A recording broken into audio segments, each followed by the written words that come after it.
Hey, welcome back to the podcast, everyone. We have a great episode for you here today that is inspired by real life. As you probably know, we've talked over the last 6 months about the Founders Forum. This is the mastermind that we created to help school owners grow a seven-figure school, or at the very least, grow much bigger than they are currently. And we recently ran a poll internally to all these clients, all these founders that we're working with. We polled them on their financial fluency. This was a big topic that even before we launched the mastermind, people said that they felt really insecure about. Now, when people tell me, hey, this is something that I need to know more about, I sit up and pay attention because I know that that will help not only the clients, this will help all those who listen to the podcast as well. So we knew as we headed into the month where we were going to really, one of the months that we were going to really focus on financial fluency inside the forum, we asked a simple question. What do you want to learn about? Right.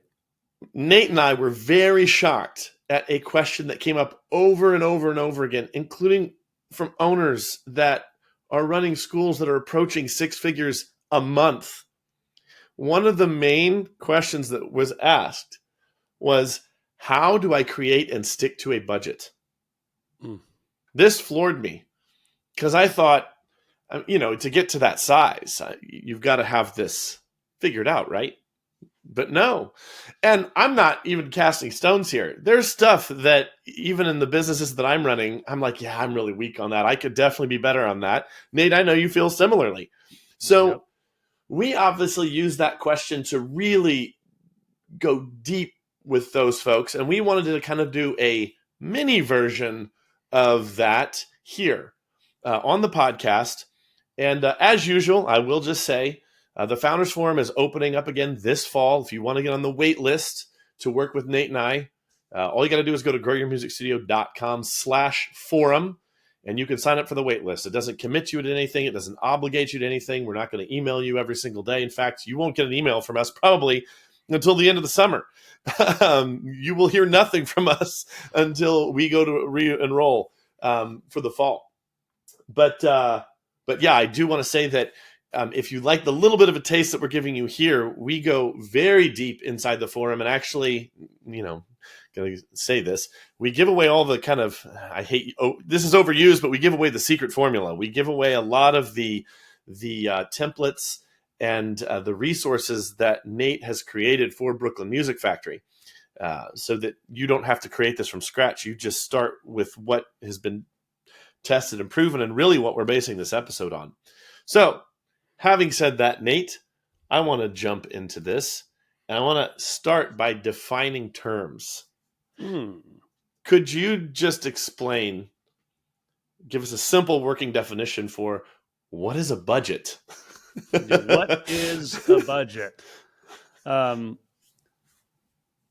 Whether they know it or not, some of those examples of school owners that you cited, they do have some kind of budget. Because all a budget is doing is saying, I want to organize financial resources and I want to track them. That's all you're doing in a budget. It's just tracking and organizing financial resources. And we've talked about this a bunch, but you basically have three extremely valuable resources that you are trying to organize and track. One is one that you speak very in a lot of detail with, which is time.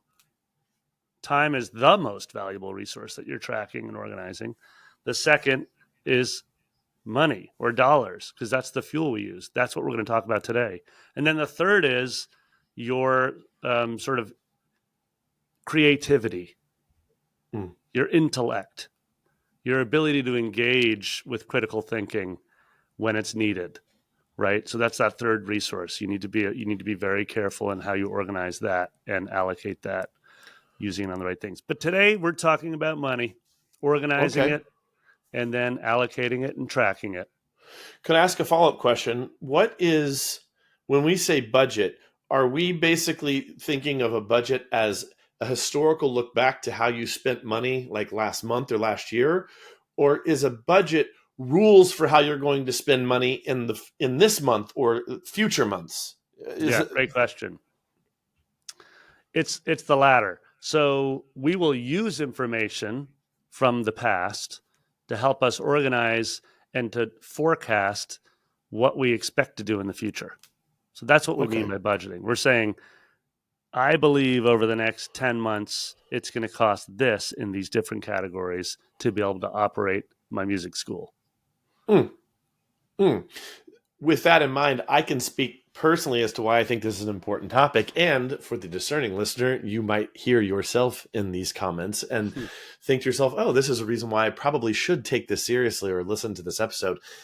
For me, it was definitely true that once I started budgeting, once I started tracking, once I had a simple system for tracking, I felt a greater sense of control. Mm-hmm. I felt less anxiety from month to month over money. I got clear about what my expenses were. It went from being kind of this dull pain that had no focus to, oh, these are the exact things that are happening in my business right now. I felt as if I made better decisions. I felt that I made decisions based on fact, not fiction or imagination. Yep. And it helped me to see, once I'd done it long enough, it helped me to see trends from year to year. And it helped me to see a direct connection between decisions I was making in the marketing, or decisions I was making in programming, or decisions I was making in the product. It helped me to see the connection between those decisions and events that were happening either in our expenses or in our revenue. So that for me was, once I kind of realized, I realized this all after the fact, after I started doing it. I ultimately did it because like, oh, I know I should be doing this, but these are the positive effects of having done this. And all I had to do was create a simple spreadsheet that actually, a year into budgeting, not to steal from the rest of the episode, I realized I was even tracking some things wrong. Like I was miscategorizing certain things and putting it in as an expense when it should have been a cost of goods sold or something like that. Or I was miscategorizing how I was paying myself, and it was affecting how it didn't matter. Even though I wasn't even doing it right the first year completely, I still ended up being happier for having done it in just my day-to-day experience of running my business and life, and made better decisions. So Nate, I mean, I'm sure you can resonate with a lot of those things. Is there anything you would add that once you started doing this, it did for you? Yeah, I think I think for me, the key was a peace of mind. Like for me, I knew what it looked like inside my mind when I would allow narratives to just start spinning out of control. And what helped me was the fact that, even to your point, whether or not I was doing it perfectly, I had somewhere to turn my brain and try to make better critical decisions or better choices about the future of Brooklyn Music Factory, because at least there was some spreadsheet I was looking at every week or every month, that instead of just having a narrative in my mind, we basically do two things, right, Daniel? We either freak out and avoid something if we don't understand it, or we just let that thing we don't understand start spiraling and taking up real estate in our brain, right? And so oftentimes, to your point, just by taking the first step of saying, hey, here's a budget, warts and all, instead of avoiding, instead of freaking out, at least you can turn to it and be like, I'm going to fill in the numbers and see what's actually happening. And then I'm going to ping it back to you. But like, if you have some sort of clear financial roadmap, then you are likely going to get more clear on how to make better decisions. It is not fair to yourself as a listener to assume you know how to make all the right financial decisions because you have a personal budget. You're keeping alive a separate entity that is not your personal financial roadmap. You're keeping alive this entity that is a music school, which might have as many as 15 or 20 employees, et cetera. It's a whole nother entity, and it has a separate set of rules from my personal financial budget, right? So oftentimes we go into this school and we just start wondering why it's not operating exactly like the home front. Well, because it's a different beast, right? Some of the key principles are the same, like don't run out of cash. Otherwise, you're always going to be in a panic. But it is a new learned skill. So one of those learned skills is being able to make better decisions about the future and where to invest those resources. I hear that. Before we get into the how to actually do this, because again, the premise was a very simple question: how do I create and stick to a budget? So we're going to get super practical later in the episode. I do just want to address a couple things that I've heard from folks over the years, clients or non-clients. Okay, a couple things. This is complicated. I don't understand budgeting. Like I don't get this. Yeah. This feels hard is an excuse I've heard for not doing it. I don't have time to do this. That's a huge excuse I've heard. Closely related to that is, you know what? As long as there's enough money in the bank account, we're fine. I don't need to track this in detail down to the penny. In general, as long as the bank balance is staying the same or going up slightly each month, we're good. Or it could be the opposite of that. Like, we're so far in the red, I don't even want to look at this. So I don't have time to do something when I know I just need to market more. Right. And then one that I haven't heard as much, but and I think this just comes maybe from poor self-talk, but, I'm bad with numbers. I was bad at math in school, or I'm bad with numbers. I don't understand the numbers. I don't understand to do with this information. Okay, I made this spreadsheet with all our money on it. Now what? So, Nate, I mean, we could probably just spend the whole rest of the episode just addressing these, but maybe could you address in like 2 or 3 minutes these 5 or 6 different excuses? Budgeting is complicated. No, it's not. It's just not familiar to you yet. Oh, I love that. That's all it is. This is not. It's like that piece that you want to learn on piano that you've been putting it off because it appears hard. It just appears. It's just not familiar yet. You don't know. Or the adult student who comes into your studio, and after 1 month is like, why can't I play this Taylor Swift song yet? Like, why am I not amazing yet? Oh, okay. Yeah, you've been doing it 1 month. Of course it feels complicated to you to try this. Yes, yeah. Totally. Sorry, keep going. No, it's a perfect one. That's a very real one for most of our listeners. Yeah. We're just building a simple habit. And it's not easy to build habits, but the habit itself is actually simple. The routine, once it becomes familiar. So I think the other one is, like, I don't have time to do this. Okay, I'm going to just attack that head on. If you don't, do you have time to continue to let the chaos in your mind reign free? Do you still have time to wake up at 4 a.m. freaking out over the fact that your bank balance is almost at zero? Well, think about all the other ways you're using that time that you currently don't have to spend, like, say, an hour or 2 a week on budgeting to get familiar. You're already spending that time in other ways that you're not making a choice about. So Daniel and I are just like, how about instead of waking up at 4 a.m. and freaking out over your budget or your lack of clarity on money, how about instead we find an hour or 2 a week, and then you can just actually sleep from 4 to 6 a.m. You know? Right. And I will also say it won't be an hour or 2 a week long term, only at the beginning. No, only in the beginning. I don't want anyone to freak out because they're like, an hour or 2 a week? What? Yeah. And which, of course, gets to this idea of, like, if you don't control your money's going to control you. Like, it's just straightforward. We already know this in other facets of our life. Areas where we've become more familiar and confident, like, for example, I'm preparing for a recording session in a few weeks. So I already know and I'm familiar with what the practice routine needs to be on the Steinway for me to show up prepared in 3 weeks to make a record.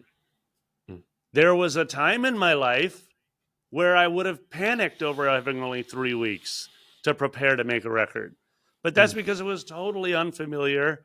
And so this whole notion of making a record was just this, like, it was way outsized in terms of the weight, right? So it controlled me then.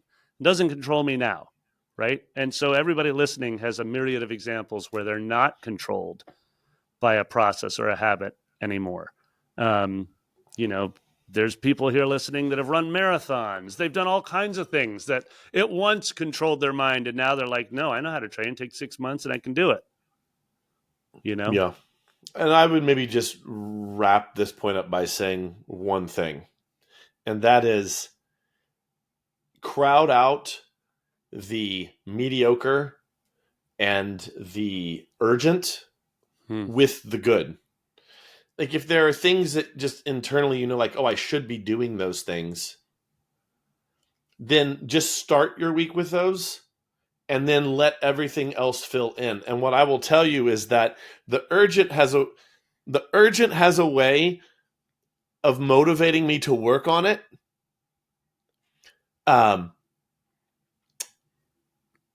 In a way that the urgent is almost like dessert.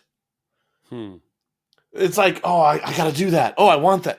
And then the solid habits that are actually going to build a strong business for you, those are hard to do. For some reason, we aren't motivated to do the things that are the best for us. This is just human nature. So put those first in the week, and then you'll find yourself on Friday afternoon when you're considering knocking off early for the weekend and you've left some urgent things undone. If you're like me, you will find you won't even have to find the motivation. The motivation will be there to solve those problems. Right. And what I find is if I do the good stuff first, my hours for the week tend to be higher because I end up doing the things that are like it's almost like I took a little self-discipline to hold off on doing those and then to do the correct thing first. But what happens over time is when you do the correct thing first, you end up solving systemic issues that are creating all those fires. And eventually what you'll find is those fires just kind of go away. And that's kind of where I'm living now, so that I'm almost always working on non-urgent things. I'm working on like strategic things that are growing the business, things that are making us more revenue, things that are expanding the business or the way that we serve clients or expanding our products. Because now the urgent is dealt with by my team because I've, spent time building team, or we've just gotten rid of fires entirely. Or you're doing them at Friday at 4. That email's still going to be there Friday at 4. You exactly. can just write back then, right? Yeah, exactly. Okay, where should we start? Let's give our listeners some practical what's and how-tos so that we inspire a whole bunch of you to get started on this if you haven't yet. Yes. So, Nate, I do want to make this super practical, like a dead simple budgeting framework to answer the question, how do I start and stick to a budget? So how do we start? And I would make the joke like, okay, go to Google Docs, open a new spreadsheet, maybe let's start that simple. Like, how do you think of this if you're starting a budget for the first time? Yeah. So let's just assume nothing, right? Okay. So yes, we are talking about dollars. We're talking about numbers. So therefore, we're talking about a Google sheet or a spreadsheet, an Excel, right? So you're going to organize your numbers by categories of expenses. And the way to start doing that is just look back. Be like, okay, I've been running my school for, say, 4 years. I've paid rent. I've probably paid other teachers. I've probably bought a whole bunch of, piano books. Like, you can start creating your categories of what you've spent money on. And maybe you've already been doing that. Maybe you've already have a QuickBooks Online or a Xero account, something like that. And you're actually tracking those things, which is awesome. So step number 1 is just try to look at the last 6 months of income and then the last 6 months of expenses and put them in that Google sheet month by month.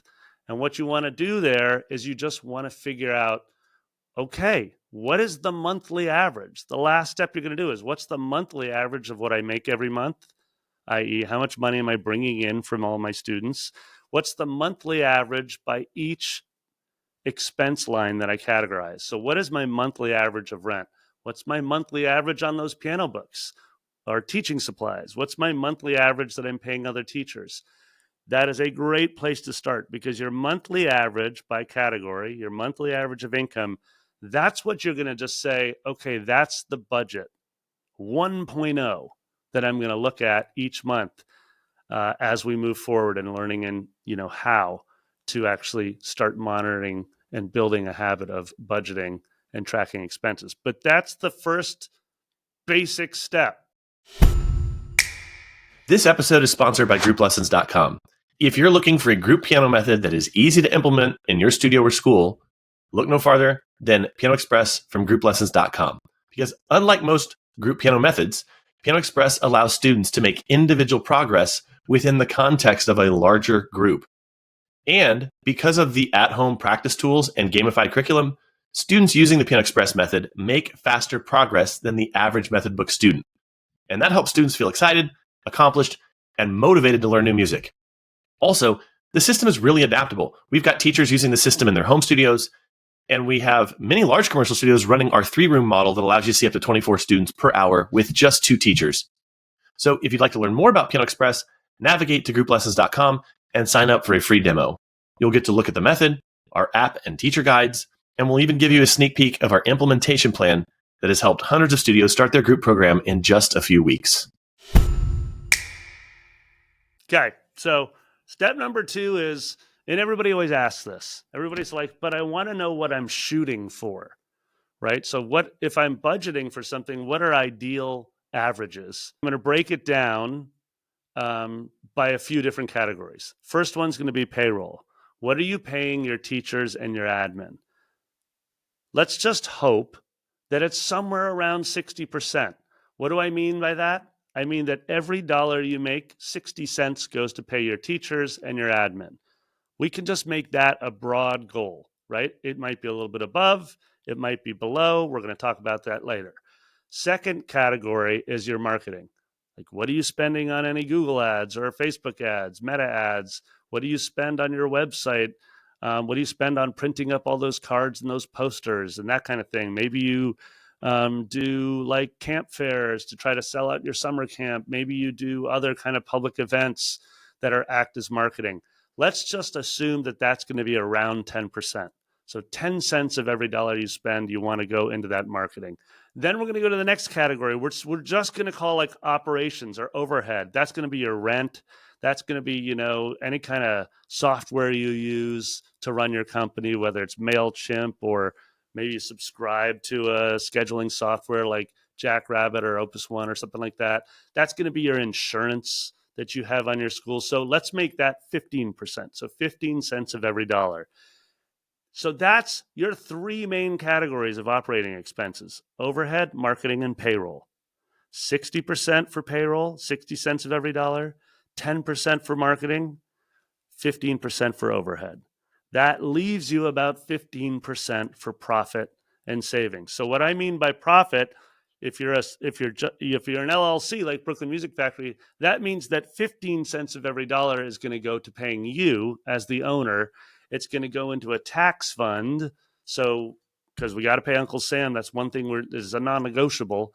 And then we also might have a little bit of a savings or an emergency fund. So that's our aspirational understanding percentages. In order to be able to do the percentages, you got to actually calculate them. So you go back to that Google sheet, you look what your average spend is, and then you just create a percentage. If you can Google how to make percentages out of the dollars, but basically it's a simple divider. It's easy. Google Sheet has a percentage button. You click that, it'll convert it to percentages for you. And that is one of these like more advanced principles, but we get into it in very in a really detailed way in the Founders Forum. But we talk about the difference between tracking percentages and tracking dollars, because what you're really doing long term is playing with percentages. So therefore, it doesn't matter if you're running $1 million school or $100,000 school. You can still work with percentages and have a conversation with any other school owner around that. So what I'm going to do now is I'm going to sort of move us into some next stages where I would say, as a listener, you might feel a little resistance here. You might be like, I can mostly track what Nate and Daniel are talking about, but now we get into the weeds and this feels like it goes back to our original comment. Okay, now it's getting a little hard. Yeah. And I'll say, before we get into this little harder thing, I'll say that my first attempt at doing this correctly, so to speak, it didn't take much time. And what I found was that once I got comfortable with gathering the information that I decided I was going to track and organizing it in the way that I was going to track it, I spent some time just doing that faithfully month after month. I really only did it on a monthly basis. I wasn't even doing it on a weekly basis. It only took me a little bit of time each month. And then once I had an established feeling of comfort and control with that, I began asking questions, and my natural curiosity led me to do things that were a bit more challenging. Again, to make an analogy to learning music, it's like once you complete all the songs in the primer book, do you want to just go out and buy a different primer book in another series? No. You want to go to level 1, then level 2, then level 3, then level 4. That's kind of what I did. Once I kind of mastered the basic, then I started asking questions. Or because of the insights that were, I had insights because of the work I was doing. And so the business started running differently because I was making different decisions. And therefore, it caused me to think about even this budgeting process in a different way and to make different decisions and to categorize things or to get even more granular with what I was doing. So as you hear Nate getting into these, quote, more complicated things, understand that you might not even do this at the very beginning unless Nate tells you otherwise. Yeah. So, yeah. And you're touching on like one of the fundamental principles of the why behind budgeting, which we sort of alluded to in the beginning, which is that our goal is to get so familiar with this information that we can make better decisions about managing this resource and allocating it to the right areas of our business so that our business grows. Okay, I want to give you a couple next concrete steps in developing a habit of reviewing your budget, making choices, reallocating those dollars into different categories. So the first thing is, if you're using like a QuickBooks Online right now, then I would strongly encourage your next step is to go in and create an annual budget in QuickBooks Online. It has a great tool in there, and it's going to allow you to start pulling reports. Now, this is good. This is one of those things where don't assume you just need an hour to get her done. Like, grab a glass of wine and give yourself 3 hours and really like watch their tutorial videos. How do I set up a budget? It's not complicated. It's not difficult, but it will take you a little bit of getting more familiar with your QuickBooks. And if you're the kind of person who never opens up QuickBooks, and except for in tax time, well, then this is a really good opportunity to realize that it's an amazing tool. It's easily as valuable to you as MailChimp and your school scheduling software. So why don't you go ahead and get to know it? So I would say definitely set up that budget in QuickBooks. Those averages that you came up with, just assume that's your starting point every month. You're going to just say, that average, I'm sending it out to the end of the year for every month. I'm going to spend this much on the average. Okay. Step 2 is I want you to go in and I want you to look at the kind of bank accounts that you've set up. Is everything going into a single bank account, or could you actually set up a separate bank account that would be for your profit? And the reason why is there was a chapter in Brooklyn Music Factory's life where we hired a Profit First coach. Profit First is a great book that I strongly encourage you to read. It's by Mike Michalowicz, and it's one of his it's probably the best known book that he's written, Profit First, right?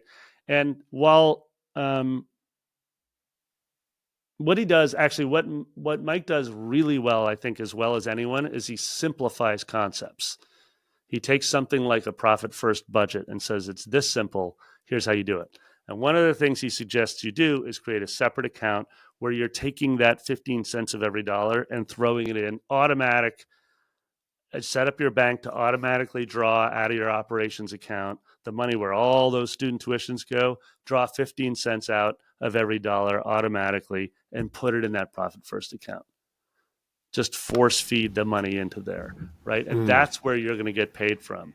That's where you're going to pay your taxes from, that kind of thing. It's not a complicated step, but it takes a little bit of effort on your part to set up, but well worth the practice of seeing what it looks like when you start auto transferring and paying yourself. If you can't afford 15 cents of every dollar first, don't worry about it. Do 5 cents of every dollar. Yeah. When Brooklyn Music Factory started the Profit First account, I had a 12-month plan to get us up to 20% going in. right? It wasn't like overnight. I just did it because someone told me to. It was just a gradual plan. The key with this, Daniel, is back to what you were saying earlier. It's just by the mere fact that you're taking, say, 5 cents of every dollar and automatically putting it into that account, you start to believe that you can do it because you see it moving. You start seeing it, right? So that's that next little, it's like a QuickBooks Online, setting up a tool. Your bank account is just another tool for managing resources. It's nothing more, right? Yeah. For me, step one was starting to track myself, just doing simple work every month. Step two was getting more sophisticated with it. For me, step three, actually, before I say this might not be your step three. I don't know. This was my step three. This could be your step five. Eventually, I handed this off to a bookkeeper where they did all this work for me. And then all I did every month was analyze the work. So I didn't do the tracking. I left the tracking and all the looking through bank statements and consolidating credit cards and loading it all into QuickBooks and putting it in the proper categories. That ended up becoming the bookkeeper's job. And then I monthly get an email from him saying, hey, I'm done for the month. And then I go in and I look at everything and I do the analysis. This is where this could eventually get to you. And again, the value is now you are allocating your most precious resource that Nate talked about at the top of the episode, time, in a better way. So instead of spending an hour to an hour and a half a month going through all these bank statements and categorizing everything in QuickBooks Online, someone else does it for you. And then I spend maybe 10, 15 minutes looking through everything, making sure it's all good, putting it in on spreadsheets that I have that, I don't want to freak anyone out here, that are more about forecasting and thinking about the future and not just simple tracking of financials, not just tracking the numbers, I would encourage all of our listeners who are inspired and are going to set up a budget based on this now. First of all, the technology is so strong that QuickBooks is going to try to once you categorize your expenses the first time, it's going to try to do it all automatically for you. It's going to save you a ton of time, right? But I would encourage all of you who are right now just becoming familiar, don't be afraid of QuickBooks and get in there and do the categorization yourself, because you're getting to know every penny of your business and how you're allocating it, right? And then absolutely, like, I sure as heck don't go in and categorize my expenses for BMF, right? We have somebody else doing that. However, I'm very familiar with every line of expense, and I'm very familiar with the percentages, and I'm very familiar where we're allocating every dollar, right? Because that's my job as a founder, at a multi 7-figure school like BMF. I'm the CFO. I'm the equivalent of that, right? My job is to make sure we don't run out of money and that we're allocating our resources in the way we intended as a team. This episode is sponsored by BigMusicGames.com. As our listeners know, Brooklyn Music Factory is all about a fun, fluency-first approach to music lessons. And at the foundation of our teaching methods are rhythm, melody, harmony, and songwriting games that challenge students as young as 4 years old to train their ears and flex that musical mind. Because when you set an intention of gamifying every single lesson, you're going to find improved attendance, increased play at home, and higher student retention. So we've set up a website just for our listeners so you can start playing today. Go to bigmusicgames.com/7FMS and create your free account. Again, that's bigmusicgames.com/7FMS. And if you join today, I'm going to send you a personal invite to join our weekly teacher training call with me and Greggy Bizzle, our chief game designer. Go ahead and put play back into practice with Big Music Games. So I'm getting on to your next step here, though. So the next thing you need to do is you need to open up your calendar and you have got to put in some kind of weekly review. And in this weekly review, all you're going to do is what we were just discussing. You're going to go in and say, okay, we spent another $1,200 in the last 7 days on random things. Is it categorized correctly within QuickBooks or within your tool? And I would say start by giving yourself 30 minutes on the calendar and make that a repeating weekly task. And then wait, one more calendar item, and then give yourself a monthly 1 hour. And in that monthly 1 hour, you're doing exactly what you just did in the very first step. You're just looking back only on the last month and being like, okay, I'm taking that last month out of QuickBooks and putting it back in this spreadsheet that I'm building, because now it's a historical month. It's a previous month. And you're asking yourself, how has that affected my average spend now over all those previous months? How has that affected the percentage? That's it. I would say for your first 6 months of this project, a 15-minute weekly to categorize expenses and a 1 hour monthly to analyze what you did in the last month and observe. You're just looking to see whether or not your percentages are moving in the direction that you hope they might, which is that first overall set of percentages, the aspirational percentages that I gave you, right? And that's it. That's all we're doing. Time allocation, Daniel, how much is that? That's an hour plus 15 minutes. That's not that much. That's barely 2 hours of time a month. I spend more than that. I spend about 4 hours. I'd spend 5 hours a month. It keeps going up. Yeah, it's 5 hours. And and I do 2 meetings a month with our bookkeeper that lasts about an hour and a half. But in terms of managing the current budget of BMF, so the current operational budget is about 2.1 million or something like that for this year. I spend with Leah no more than 90 minutes a month. The rest of those hours, the rest of the 3.5 hours, are what you were describing, which is all about forecasting and making longer term strategic choices and learning from the business, right? So a CFO's job is basically A, to make sure that you're not running out of money, B, that you're staying on to the budget that you've set for the current operational year, and then C, finding new stories in the numbers that are going to help you make a better long-term 3 to 5 year forecast of what's possible in your company. So those extra hours I spend, I freaking love numbers and I love forecasting and I love analyzing. So we spend time doing things like getting really granular with cost of labor. Okay, we've noticed that over the last 3 years, the cost of labor in our group class program has increased by 2 percentage points. What do we think it's going to do by 2027 or by 2030, right? And how would we mitigate that risk of it continuing to go up? So that's the kind of questions we're asking. In this episode, I don't want you guys doing any of that. I want you guys focused on developing a simple, how do I create a budget and stick to a budget habit? Dig it?